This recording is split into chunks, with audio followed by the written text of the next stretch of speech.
भारत रत्न चौधरी चरण सिंह जी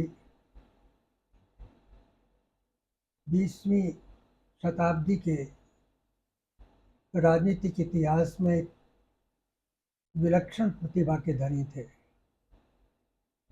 मेरा सौभाग्य है कि लगभग 25-30 वर्षों तक मुझे उनके निकट जाने का, उनको सुनने का और उनसे बात करने के बराबर अवसर मिलते रहे। मैं समझता हूँ कि मेरे जीवन की ये सबसे बड़ी उपलब्धि है। उनकी पुण्यतिथि है, 37 वर्ष बीत गए, लेकिन जब जब भी उनका स्मरण होता है हृदय में प्रसन्नता होती है। महापुरुष थे, बड़ा विशाल व्यक्तित्व था। जब कभी भी उनके बारे में सोचता हूँ तो बहुत बातें मेरी व्यक्तिगत रूप से मस्तिष्क में उठती हैं और आज भी उतनी प्रेरणा देती हैं, जबकि उनके साथ रह कर के उनके अनुयायी के रूप में, उनके भक्त के रूप में मैं काम करता रहा। चौधरी चरण सिंह जी बिरले राजनेता थे। 20वीं शताब्दी के अन्य सारे राजनेता जिन्होंने स्वतंत्रता संग्राम में बहुत सक्रिय भाग लिया, उन सभी में उनका एक विशिष्ट स्थान मैं मानता हूँ। उन्होंने उनके जीवन के बहुत प्रारंभ में, बचपन में जो उनके लंबे लंबे व्याख्यान मैंने सुने, उनके जीवन में जो उनके उस समय के लक्ष्य थे, गरीबी, किसान और मजदूर और संघर्ष करते हुए गुर्बत, किसानों की गुर्बत, उस सबके, वो सारे उन मुद्दों को जीवन भर उन्हीं मुद्दों के लिए वो संघर्ष करते रहे। और एक प्रकार से उनका जीवन गांव को, गांव में जो गांधी जी का स्वप्न था राम राज्य का, उस स्वप्न को साकार करने का प्रयास वो करते रहे। महात्मा गांधी जी ने तो एक विजन मात्र था, लेकिन वो उसे अपने जीवन में क्रियान्वित नहीं कर सके, विचारों तक सीमित रहा। लेकिन चौधरी चरण सिंह जी को जब जब भी अवसर मिले, जब जब भी मौके मिले, उन्होंने उन सारी नीतियों को, उन सारे विचारों को कार्यान्वित करने का प्रयास किया। चौधरी साहब 2 बार मुख्यमंत्री रहे और एक बार भारत के गृह मंत्री और प्रधानमंत्री रहे। लेकिन उससे पहले भी जो सबसे बड़ा, बहुत ही कहना चाहिए सारे देश के अंदर, और एक प्रकार से कहना चाहिए कि दुनिया में जिसकी चर्चा होती है, विदेशी कई लेखकों ने भी उसकी प्रशंसा की है, उत्तर प्रदेश जैसे बड़े राज्य में जमींदारी एवोल्यूशन और लैंड रिफॉर्म्स, ये एक्ट 1901 जुलाई 1952 को उत्तर प्रदेश विधानसभा में पास हुआ। एक लाखों खेती हर मजदूर, गरीब लोग जो जीवन भर उठ नहीं पाए, 2 जून की रोटी नहीं कमा पाते थे, उनको मामूली भूमि, उस पर रेंट पर उनको भूमिधर बना दिया गया, ज़मीन का मालिक बना दिया गया। और विशेष रूप से सारे प्रदेश में इसकी इतनी ज़बरदस्त खुशी हुई, और बल्कि बहुत लोगों ने कोशिश की। हिंदुस्तान में फिर ऐसी चकबंदी, ऐसा ज़मीन के रिफॉर्म्स कोई भी सरकार कहीं कर नहीं पाई। एक प्रकार से यहाँ के लाखों किसानों को नया जीवन प्रदान किया चौधरी साहब ने। और तुरंत उसके बाद ही अगले वर्ष कंसोलिडेशन ऑफ होल्डिंग्स, लोगों की ज़मीन के टुकड़े, जगह जगह छोटे छोटे टुकड़े थे, उन सबको चकबंदी में एक जगह इकट्ठा कर दिया। इसके अलावा बहुत पुराने पटवारी चले आ, उन्होंने भी चकबंदी एक्ट को लागू करने में उनका बड़ा भारी साथ दिया। बावजूद इसके उस वक्त की जो सरकारें थी, जिसमें बड़े ज़मींदार कुलीन घरों के लोग हुआ करते थे, उस समय भी उस समय भी चौधरी साहब ने संघर्ष करके, सबको समझा करके, बहुत परिश्रम करके इस एक्ट को पास कराया और अपनी सरकार में, अपनी ही पार्टी में, कांग्रेस पार्टी के अंदर उनको बहुत भारी विरोध सहना पड़ा। चौधरी साहब बेहद निर्भीक,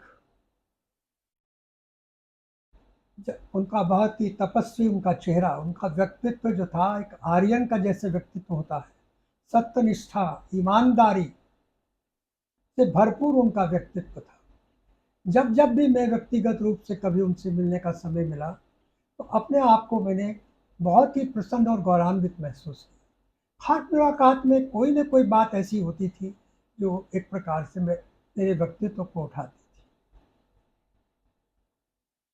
दोनों बार मुख्यमंत्री का उनका बहुत छोटा छोटा तो सरकारें चली 1967 में और उसके बाद 1969 में, लेकिन उन्होंने पार्टियों के साथ में गठबंधन किया। 8-8 पार्टी हुई, बाद में भी कांग्रेस के साथ गठबंधन किया, लेकिन विचारों का समझौता नहीं किया। जो उनके दृढ़ विचार थे, उन विचारों से कभी वो डिगे नहीं, और अगर उसमें कोई बाधाएं आई तो उनका इस्तीफा जेब में रहता था। कभी भी उनको पद का लालच नहीं किया। और मैं व्यक्तिगत रूप से जानता हूँ, उत्तर प्रदेश में सिवाय गोविंद बल्लभ पंत के जितने भी मुख्यमंत्री आए, चाहे वो डॉक्टर संपूर्णानंद जी हो, चाहे सुचेता कृपलानी जी हो, चाहे CB गुप्ता जी हो, चाहे बाद के कमलापति, किसी से भी उनका समझौता नहीं हुआ। जहाँ कहीं उन्होंने भ्रष्टाचार देखा, बेईमानी देखी, किसानों के प्रति अन्याय देखा, उन्होंने कभी उसको बर्दाश्त नहीं किया और उसका भरपूर विरोध किया। बहुत याद आज उनकी बात आती है 1977 में जब सरकार बनी, जनता पार्टी की सरकार बनी। और मैं ये भी बताना चाहता हूँ, जनता पार्टी की सरकार बनाने में 1967 से 1977 तक अगर किसी एक भीषम पितामह के प्रयास था तो वो केवल चौधरी चरण सिंह थे। सारे उत्तर भारत की सरकारों को कांग्रेस के विरोध में खड़ा कर दिया, जबकि इतनी शक्तिशाली प्राइम मिनिस्टर इंदिरा गांधी जी उस समय हुआ करती थी। उत्तर प्रदेश, आपका पंजाब, आपका राजस्थान, आपका मध्य प्रदेश, आपका बिहार, आपका बंगाल और बीजू पटनायक, आपका सबको मिलाकर के कांग्रेस के खिलाफ खड़ा कर दिया। और 77 के चुनाव में ये स्थिति थी कि संभवतः कांग्रेस को केवल एक सीट मेंबर पार्लियामेंट की मिली थी। उनकी उनकी संकल्प शक्ति एक लौह पुरुष की संकल्प शक्ति थी। कभी अभी अपने विचार से, सत्यता से दिखते नहीं थे, भ्रष्टाचार के भयंकर रूप से विरोधी थे। चरित्रहीन व्यक्ति, भ्रष्टाचारी व्यक्ति, चाहे राजनीति में हो चाहे साधारण जीवन में हो, चौधरी साहब ने उसको कभी लाइक नहीं किया। और यहाँ तक की मिसाल है, अपने कैंडिडेट को जब उसके बारे में लोगों ने बताया कि ये आदमी भ्रष्ट है, ठीक नहीं है, तो चुनाव के बीच में कह करके आए कि ये मेरा कैंडिडेट नहीं, इसको हरा दीजिए। ऐसी मिसाल कहाँ मिलेगी? आज उनकी कितनी प्रासंगिकता है। आज देश के सामने समस्या है गरीबी की, देश के सामने समस्या है आज बेरोजगारी की, देश के सामने समस्या है आर्थिक असमानता की, भ्रष्टाचार की, जातीयता की। ये सारी समस्याएं, इन सारी समस्याओं से संघर्ष शुरू किया था चौधरी चरण सिंह ने, जबकि 1927-28 से वो राजनीति में आए थे और 1930 में पहली बार महात्मा गांधी के नमक कानून में जेल में गए थे। अद्भुत अद्भुत व्यक्तित्व था। 1977 में पहली बार वो विधानसभा के सदस्य हुए। उस वक्त तो 1937 में 1937 में उस वक्त तो देश गुलाम था, लेकिन उनके जितने प्रस्ताव हैं, गांव के लोगों को सरकारी नौकरी में 50% आरक्षण होना चाहिए, किसान की जो प्रोड्यूस है उसके लिए एक ये मार्केटिंग एक्ट बनाया, जिसको यहाँ पर वो उसको लागू नहीं करा पाए उस समय, अपने समय उसको हरियाणा में अ, चौधरी छोटू राम जी ने उसको उसको लागू कर दिया। अपने सेक्रेटरी टीकाराम को भेजा कि देख किया, वो बहुत अच्छा लेख लिखा है चौधरी चरण सिंह, और पता नहीं हजारों लाखों किसानों को पंजाब के अंदर उससे सुरक्षा मिली। अद्भुत सोच थी, अद्भुत सोच थी। और बराबर, मैं तो बचपन में बहुत छोटा में था उस वक्त, मेरे बराबर के गांव में तुगाना से उनकी गिरफ्तारी हुई थी 1940 में। अब मैं उस वक्त उनके दर्शन नहीं कर पाया, लेकिन घर घर में उनके नाम की चर्चा थी। और उनके जोश में 1942 में कोई गांव मेरे इलाके का ऐसा नहीं था। मेरा खुद का गांव किरठल, जो छबरौली का बहुत बड़ा भाग है, वहाँ के आसपास के रमाला गांव, लूम गांव, तुगाना गांव, छपरौली गांव, बावली, सब गांव से जो है 1942 में गांधी जी के क्विट इंडिया मूवमेंट में जेलों में भर गए, चौधरी चरण सिंह की प्रेरणा। जब कभी वो आते थे, लोगों को मेला लग जाता था, महिलाएं गीत गाती हुई गाड़ियों में बैठकर बुग्गियों में आती थी, और चौधरी चरण सिंह के ऊपर उन्होंने गीत बना रखे। वो दृश्य मुझे आज भी याद है। हालांकि उनकी छोटी खेती, बड़ी खेती, छोटे उद्योग धंधे, बड़े उद्योग धंधे, और सामाजिक ताने बाने पर वो तो बहुत बड़े समाज सुधारक थे। महर्षि दयानंद,